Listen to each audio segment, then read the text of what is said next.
talking about the power to change the world, which I think is a really exciting topic. I'll give you my introduction before we just jump in here. So I'm Jason. Good to meet you. I'm a managing partner of a company called Eventide. We're a mutual fund company that specializes in faith and values-based investing. My day-to-day work is in an area we call advocacy, where I speak to audiences about the importance of considering their values whenever they're making investment decisions. I speak a lot on topics like today, including over 100 times so far this year. So how do we change the world? Big topic, right? And I wish we had an open setting here where I could hear your thoughts and different theories on change that you might have. But the first thing we need to do when talking about how the world changes is just kind of sweep away some common misconceptions. So the world does not fundamentally change through politics. And hopefully this helps take some of the pressure off of you in this election time. You know, if you think about it, politicians, they kind of, they've got their fingers up in the wind and they're trying to read which way the winds are blowing. And they operate more or less as a servant to the people and the will of society. So they're often downstream of cultural change. They're democratically elected, and so they're really there to enact the will of the people rather than to generate world change against the tide. This may be surprising to you, but the world also does not change through autonomous individuals. So history remembers great individuals, William Wilberforce, Nelson Mandela, Abraham Lincoln. But if you study the history really closely, what you'll see is it's a lot more complex than just one person. There's many forces at play. So what I've just laid out for you is a case that has been brilliantly made by this person. This is James Davison Hunter. He's a sociologist at the University of Virginia. And he's written about this in an excellent book, which I recommend, called To Change the World. So how does the world change? Well, let me read you a quote from his book. This capacity to change the world is not evenly distributed in a society, but is concentrated in certain institutions. That's going to be the key, certain institutions, and among certain leadership groups who have a lopsided access to the means of cultural production. And what I'm going to try to convince you of is that investing is one of these certain institutions with disproportionate power to change the world. I'm going to show you a lot of history, and what we'll see is that all throughout history, capital and the movement of capital has profoundly shaped the world as we know it today. For my first example, I'm going to talk about this person. And by the way, I'm going to hit you with a few polls throughout today's webinar so that you can stay engaged. So who is this? If you go back to your middle school days, you look at this picture, do you recognize this individual?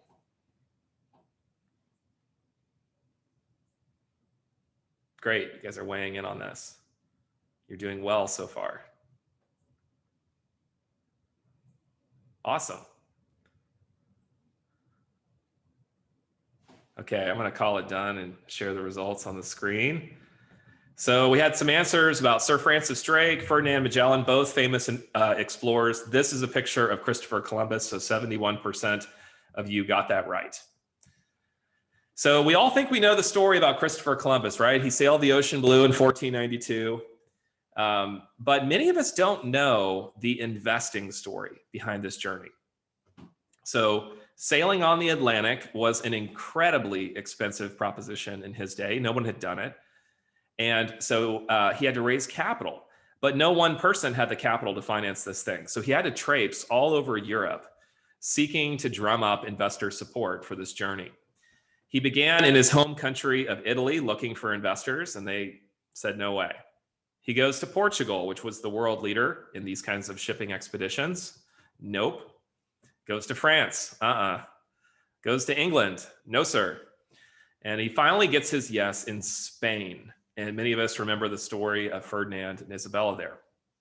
And Columbus struck a very sophisticated deal with his investors. He negotiated the rights to receive 10% revenues from this trading route that he would establish, and an option to invest up to 1/8 in any commercial business that would be established in lands that he would claim on behalf of Spain. We know the rest of the story, but I want to ask you about the world change. Why does Central America and South America speak Spanish? Why is the major religion of that territory Roman Catholic? Why do they eat tortillas and not croissants? The answer to these questions is investors.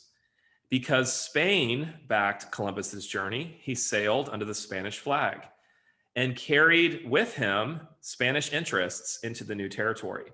This is what determined the language, the religion, and the culture of Central and South America.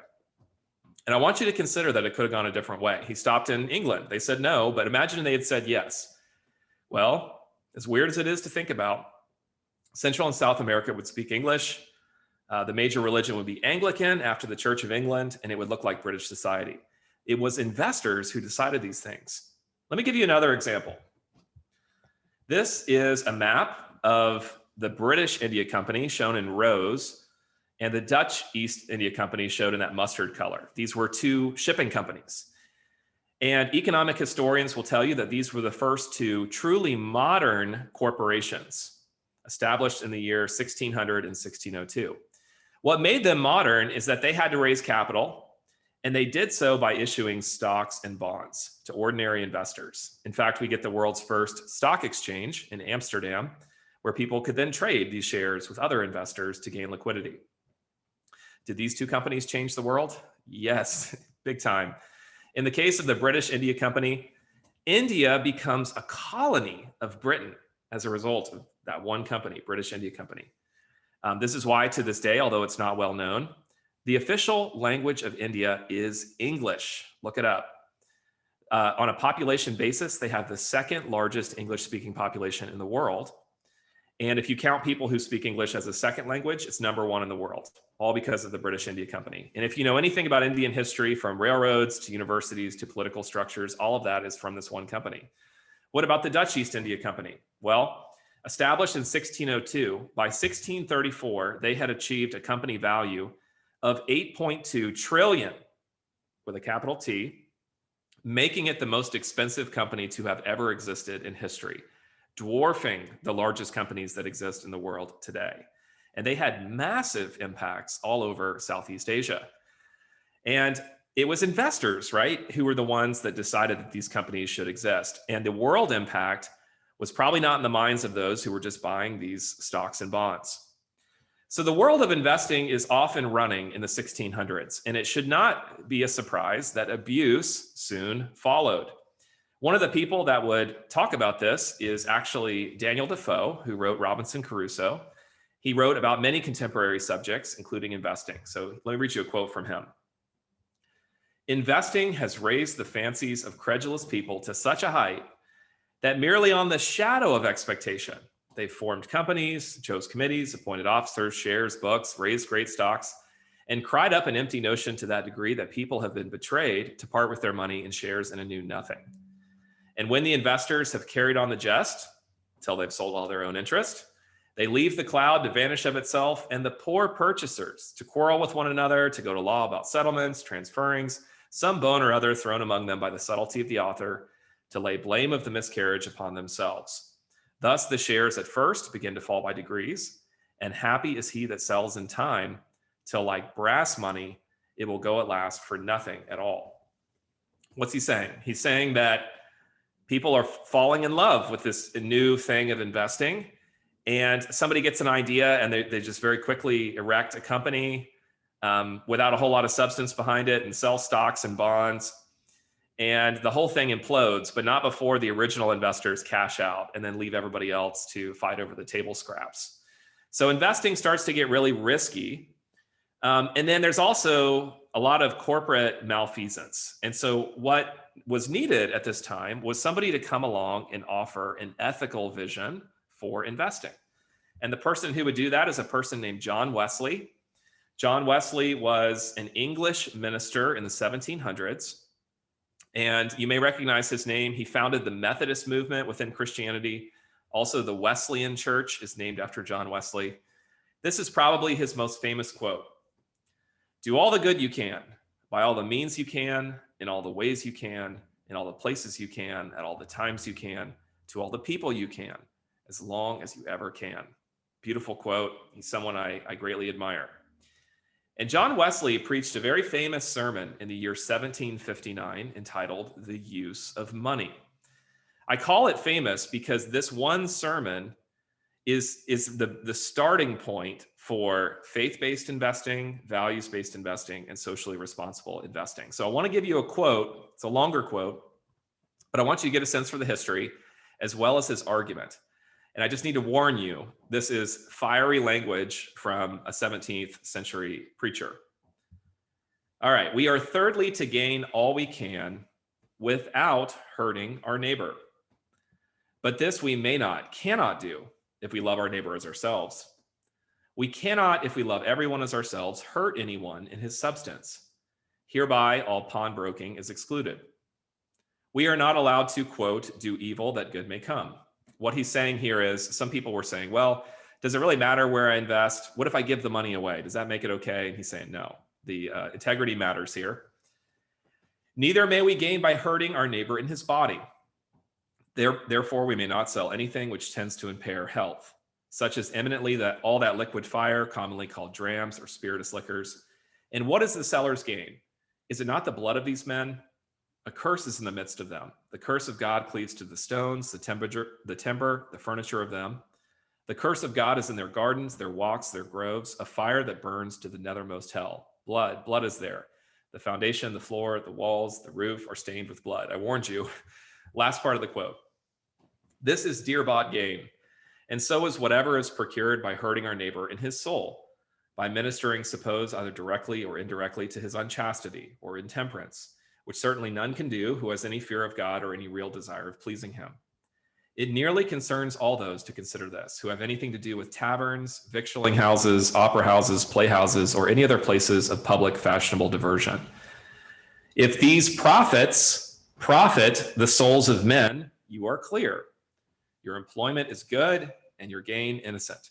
But if they are either sinful in themselves or natural inlets to sin of various kinds, then it is to be feared. You have a sad account to make. Oh, beware, lest God say in that day, these have perished in their iniquity, but their blood do I require at thy hands. Wow, right? Well, I hope that you got a sense for what he's saying. What he's saying is, when we invest, we're often just thinking about the gain, right? The return that we receive. And he's saying we also need to consider the other side. His point is that we should try to gain all the money that we can, but we need to be attentive as to how that money is being made and the other side of the dollars. And are these companies helping our neighbor or hurting our neighbor? And by considering our neighbor here, he's fundamentally making a world change argument for investing. If we skip ahead to the present day and just think about modern companies, Google, Facebook, Twitter, Netflix, does anyone seriously doubt the power of investing to change the world? Think about the number of hours that are spent on YouTube and Netflix. YouTube reports, for example, that every single day, there are over 1 billion hours of video streamed worldwide. That's 114,000 years of video streamed every single day. This has massive effects on us as a people. Think about social media platforms and how those are forming our opinions today. In fact, I believe that the news industry has been fundamentally destabilized by platforms like Twitter, where we now have these influencers we go to get our views on the world and to form our opinions. And guess what? All these companies, they were funded by investors. First, venture capital, then initial public offerings, pushed higher by secondary markets. And how many of us are thinking about the world impact of our investments? I'm going to give you one other example from history, and this is an amazing positive example, especially for those of you that are Christians. So if we go back to the year 1971, not that long ago, Christians have a concern for apartheid. For those that may be fuzzy on the history here, apartheid is a word that comes from a South African language meaning separation. If you translate apartheid literally, it stands for aparthood. And it describes a segregation of the white population from the black population in South Africa at that time. And the black population received inferior treatment. And so Christians are very concerned about this. But the government arm isn't working. So the South African government had already ignored multiple United Nations sanctions and embargoes. So what do? You care about this? Politics isn't working. Well, a group of Christians decided to take up the power of investing. So a group of Episcopals who had an ownership investing stake in General Motors, the automotive company, decided to file a shareholder resolution. So General Motors had operations in South Africa, and these Episcopals filed a shareholder resolution asking for General Motors to change their practices. And many believe this to be the first example of modern shareholder advocacy. So what they did is they worked with this person. This is Leon Sullivan. You can see he's a black man, and he was a Baptist minister and anti-apartheid activist. He grew up in a segregated United States. He grew up in Philadelphia, and he was personally discriminated against for the color of his skin. And he carried that burden with him in life. And so when he learned about the plight of the black population in South Africa in the 70s in apartheid, he became very concerned and became an activist for their cause. So he worked with these Episcopals, and they came up with what are called the Sullivan principles, a set of specific proposals that General Motors could adopt to satisfy the concerns of the investors. It was things like equal pay for equal work, same working conditions, integrating the bathrooms and the water fountains so they wouldn't be black and white. And General Motors said, okay, we'll do it. And in fact, pretty amazing, they actually brought Leon Sullivan, this Baptist minister, onto the board of General Motors to oversee the whole project. Then guess what happened? Well, Ford and Goodyear, two other automotive companies with operations in South Africa, they said, we'll do it too. And so one by one, like dominoes, the culture begins to change. And historians actually remember that one of the key instruments in the fall of apartheid, if not the key instrument, was this investor pressure. And by the way, those Episcopals had a 0.004% stake in General Motors, tiny, ordinary investors who changed the lives of millions in South Africa. So I think this is a pretty exciting idea, right? How do we harness this power in our own investing? Well, to succeed, a few things are required. Number one, we have to be intentional. This isn't going to happen by accident. Number two, we got to work together. If it's just me, with my tiny IRA or my tiny 401k, it's not going to make much of a difference. But if we work together, we gain tremendous force. And finally, we need tools. We need investments to put this intention and collaboration into action. This is what Christian Wealth Management does. This is what my company does. What do we mean by intentionality? Well, there's really three kinds of intention. Number one, avoid. This is what John Wesley talked about. Avoiding investing in companies whose products or practices harm our neighbor. Embrace. This describes investing in companies that are positively adding value to the world. I'm going to talk more about this. And finally, engage. This is what the Episcopals did with General Motors in apartheid. With the last part of the presentation, I want to give you three contemporary examples from my own company that many of you are a part of through your investments in Christian wealth management. The first one is clean energy. So check out these headlines from India. India's pollution today is as deadly as the black smog that covered Britain during the Industrial Revolution. New Delhi's gas chamber smog is so bad that United Airlines has stopped flying there. Look at this third one. Breathing in Delhi air is equivalent to smoking 44 cigarettes a day. When you hear clean energy, your mind can go to climate change. I'm going to focus on the human impact of pollution. So let me show you some images from India. This is in Delhi. By the way, all these images are smog, not fog. This is also in New Delhi. This is a famous arch called the India Gate. This is in Beijing, another place that is particularly bad. Same image, left and right. On the left, a heavy rain has just come through and washed away the smog. On the right is what it looks like on a typical day. This is in Beijing. This is the Forbidden City, Beijing. You can see in the foreground here, people wearing masks. This is not coronavirus. This picture was taken long before that. And people aren't afraid of a virus in the air. They're just trying to breathe cleaner air. This is ingrained. One more picture from Beijing here. Pollution accounts for the pollution accounts for the largest percentage of premature deaths worldwide. You can see that it is about 9 million deaths per year due to pollution. It exceeds tobacco smoking, which is why they made the comparison to the number of cigarettes. It exceeds road fatalities, all forms of violence that exist in the world. This is the same data, but broken out by the type of pollution. You see air is in blue. And then it's grouped by the wealth of countries: low income, lower middle, upper middle, high income. So you can see here we are in the US, and air pollution is not a big deal for us. We have very clean air, but it's a huge deal in places like India and China that are undergoing their industrial revolution right now, which is why the article compared it to the black smog in Britain during Britain's industrial revolution.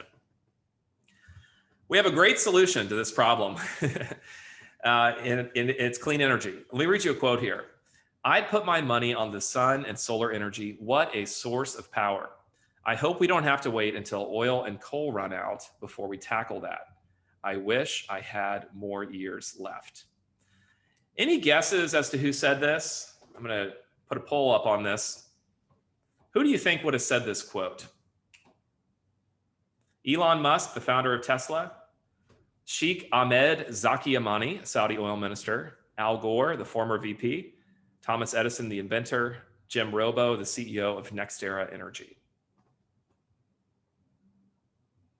Great.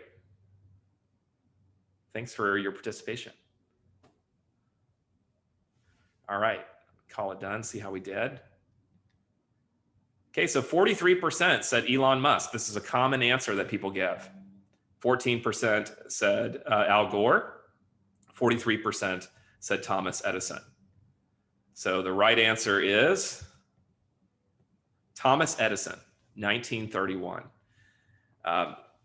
What we're able to do by harnessing natural resources and converting them to power for civilization has been a dream of inventors for a very long time. And coronavirus actually gave us a glimpse of what world change would look like. So I showed you the India gate earlier. You can see that on the left, it's a picture taken in November 2019, a typical day.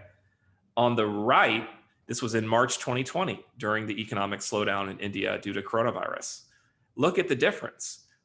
Which of these images would you want to live in, and which of the air in these images would you rather breathe? I think there's amazing potential here. All right, water technology is my second example. More than 2,000 children die per day from water-related illness. We don't think about this. What does it mean when we say that someone has access to drinking water? What this means, this is global standards. It means that every member of your household is able to get 20 liters of clean water by traveling less than 1 kilometer radius from the home. So how much is 20 liters? Well, the average American uses 65 liters in one shower. Here we're talking about 20 liters, and not just for showering. You can see down here, this is water for all domestic purposes: drinking, cooking, including personal hygiene. Let me give you some stats on the water problem. About 1 million people die each year from diarrhea due to water-related illness. 80% of those are children under the age of 5. That's where the 2,000 children per day stat comes from. Second largest killer of children in the world. This is behind pneumonia. By the year 2025, how many people will not have access to clean water, given the definition we looked at? Close to 1 billion, ton of people. 133 million people have what are called high-intensity worm infections in their gut. I'm going to talk about this in a minute. Half the schools of the world do not have access. They can't get to water within 1 kilometer radius. But $1 spent on clean water has a big return for society, almost $26 in return. So if you count people who are not missing work, they're not sick, they're not on the toilet, they're not in the hospital, and if you count the savings on the healthcare system, big return for society. So this is the portfolio manager of my company, Finney Curavilla, with 3 of his boys. He has 8 children. These photos are in Uganda, where he goes each year for church reasons. Before he was an investor, he was a medical doctor. So while he's there, he conducts what's called a deworming clinic, and that's why these people are lined up. The lines go all day. There's no way he can see everybody in the region. Everybody in the region has this critter living in their gut. This is Bilharzia. You get it from drinking contaminated water. This is the high intensity worm infection in the stomach that I talked about. It lives in your gut, and you excrete it through your urine and feces, which then goes into the ground and the water system, contaminates the water, and it's this self-perpetuating problem. Very treatable, but not in a final sense without giving people clean water.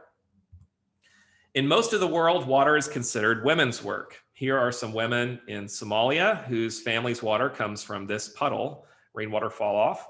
Here's a woman in Mumbai who's getting her family's water from train tracks. These are not sensational images. These are rather commonplace. And why is it important that this is considered women's work? Well, if you have a family and you've got a son and a daughter, and it's a school day, but the family needs water, guess which one of those children is going to miss school that day? It's going to be the girl, because water is considered women's work. This is one of the main reasons why women fall behind in their educational progress in the developing world. Parts of the world are reaching crisis levels. Look at this well in Gujarat, India. Imagine if this is where you had to get water from. So there's a lot of competition. Fights break out. Two women in Pune are fighting over water here. Here's a quote. "We face acute shortages of water, but water is available only 2 to 3 hours a day. Frequent fights. Need to walk 20 to 30 minutes to fetch water. It is so humiliating." The world has a ton of water. It's an access problem. So most of the world's water is salt water. It's in the ocean, 97%. That leaves a little sliver of fresh water here. And if we zoom in on that fresh water, we can see that most of it is in glaciers and ice caps. Almost all the rest is underground, so access. That leaves a little tiny sliver of surface water. And if we zoom in on that and blow it up, we can see that most of it is in ice and snow. And then finally, we get to potable surface water like rivers and lakes. But the rivers and lakes are often not where the people are in the big cities. And then the big cities are frequent culprits for contaminating water. So we've got a lot of water. It's an access problem. But fortunately, this is an easy problem to fix. Through basic commercial water filtration technology that we've known about for a long, long time, experts in the world of water say that we could fix the entire globe's water needs within 1 year. 1 year.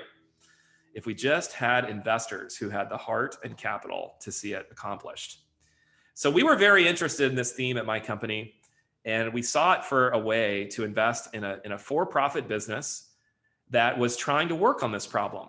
And we found a company that has most of its business from North America and Europe, but they're the leader in the developing world.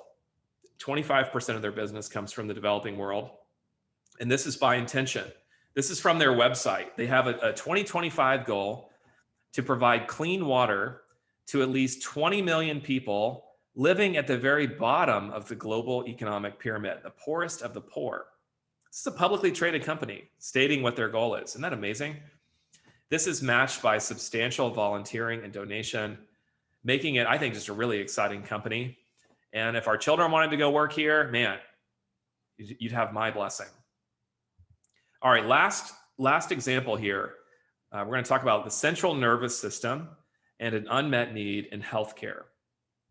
So, what comes to mind when you think about the disease schizophrenia? I'm going to ask you what you know about this disease. Give you some choices here. Is it multiple personalities? Is it a combination of symptoms, delusions, hallucinations, disorganized speech, limited emotions? Is it advanced bipolar with extreme swings in mania and depression? Or is it delusional, where there's these exaggerated fears of unlikely events? What do you know about the disease?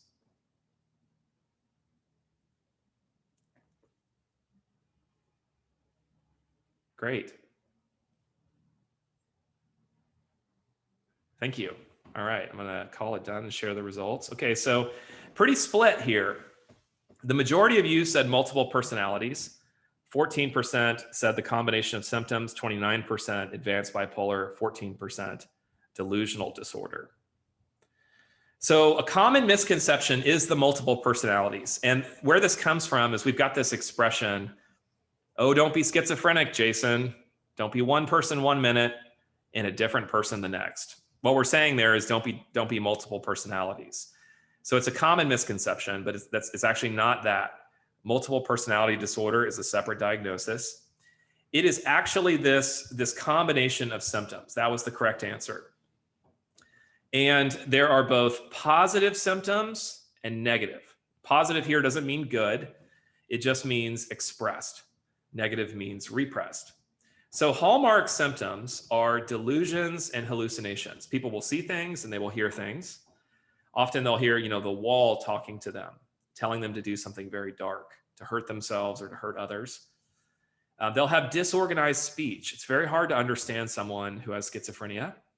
On the negative side, they'll have what's called a flat affect. So this means they lack the wide emotional range that you and I have. They'll have reduced speech, and then they lack initiative. They just cannot get motivated. I'm wondering, did anyone come to your mind when I was reading through those symptoms? Where have we encountered people in our life who have schizophrenia? If you thought about the homeless, you would be correct. Schizophrenia is a vast problem among the homeless. In fact, it's one of the main drivers why people even become homeless. It affects way more people than we think, about 3 million Americans, 1% of the population. The treatments we have are ancient, barely work, and have horrible side effects. The last approved treatment for schizophrenia was the year 1952. 52, ancient. The medicine barely works. It has horrible side effects, so people don't take it. So there's basically no recourse here. And it's a terribly debilitating disease. The World Health Organization ranks it as the 3rd most debilitating disease in the world. So big problem, right? What do we do about this? So we've been very interested in this space for a long time. And one of the companies we've invested in the past, they came to us and they said, we think we have a new way to take on schizophrenia. And we were very interested, but also very skeptical because there hasn't been a breakthrough in this area. But they laid out their case. They showed us all the medical literature and they said, if we do this with this mechanism of action, we think it's going to cause this. They made their case. And we do a lot of healthcare investing at my company. So we took in all their research and studied it and put it through our gauntlet of tests. And we said, you know what? This actually has real potential. So we invested while the company was still private. We do a little bit of that here.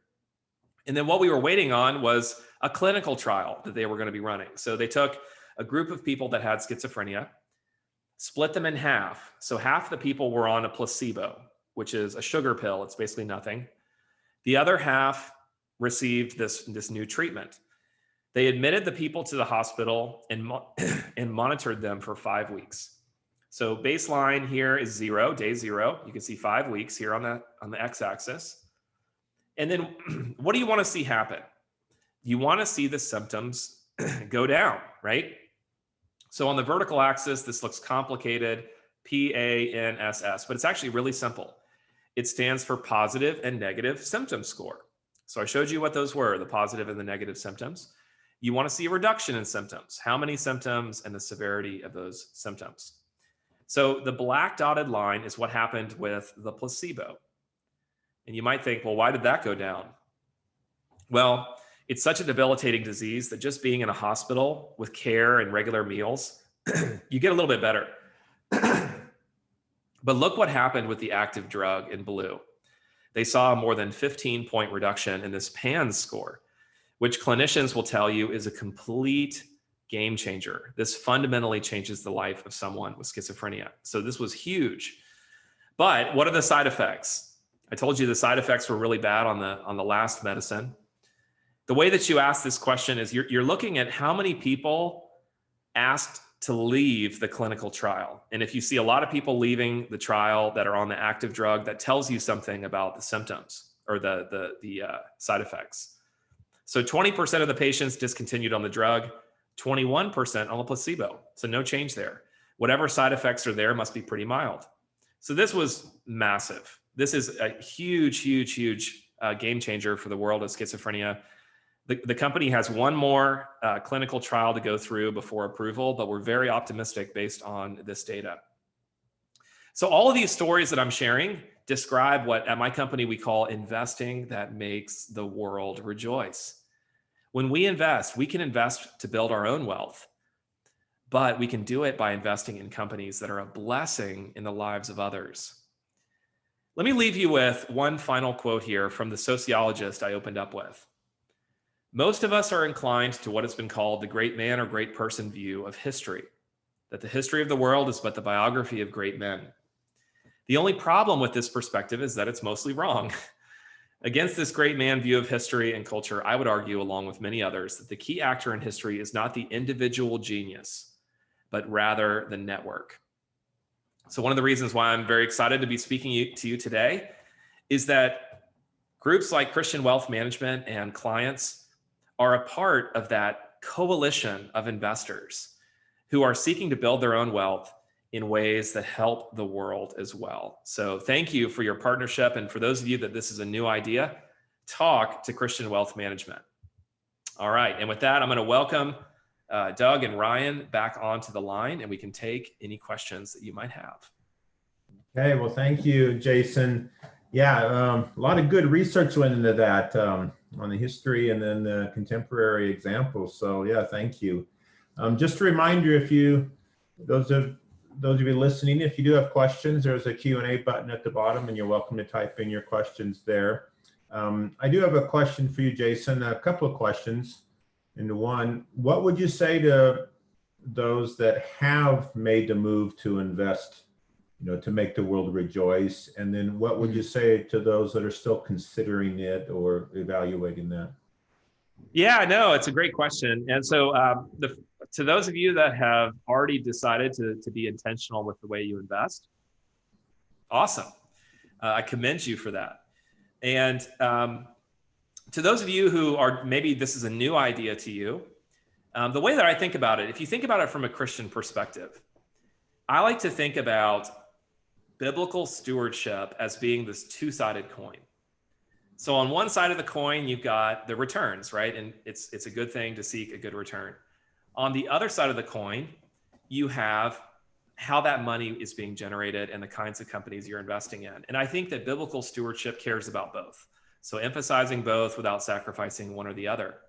And so it's this way to pursue an attractive rate of return by investing in companies that you're really excited and proud about. So hopefully I've stimulated your thoughts today as it relates to your investments, and that you'll consider this as a way that you can express your values, your beliefs, and your commitments in the way that you earn your money.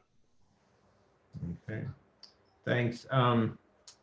Yeah, one other question. Well, we do have, someone asked, what about the worms? You said you would talk about that later. Yeah. So I did mention the worms. If you remember the pictures from Uganda, so I showed all those people from Uganda that were lined up going into a building. So all those people have those high intensity worms in their gut, and the reason is they get it from drinking contaminated water. So you drink this contaminated water, and worms grow in your stomach, and it's that worm that I showed a picture of, Bilharzia. And it lays eggs in your blood. It's really nasty, but it comes from contaminated water, which makes sense. And it's very treatable, fortunately, but not in any sort of a lasting way without addressing the root cause, which is they need clean water. So that's what I was alluding to with the worms there. It's awful, right? Many of us take it for granted. Like before I got on this call, I went and got a glass of water by just opening a faucet in my kitchen. And many people just do not have that luxury. We're so spoiled here in the US. And I think our task is to try to think globally about the needs of the world. And we can do this not only with our giving, we can do this also with our investing, and to think with one mind there. So good question. Okay, thanks. One more question. I know John Wesley preached this, he said in 1759. Yep. But really within the investment world, the last 10 or 20 years, you just started hearing a lot more about faith-based investing, values-based investing, biblically responsible investing. Yeah, why is that? Yeah, that's an excellent question. So in general, what I think has happened is that we've become much more attentive to what's happening behind the scenes. And so I think you can think about this in terms of just consumer preferences.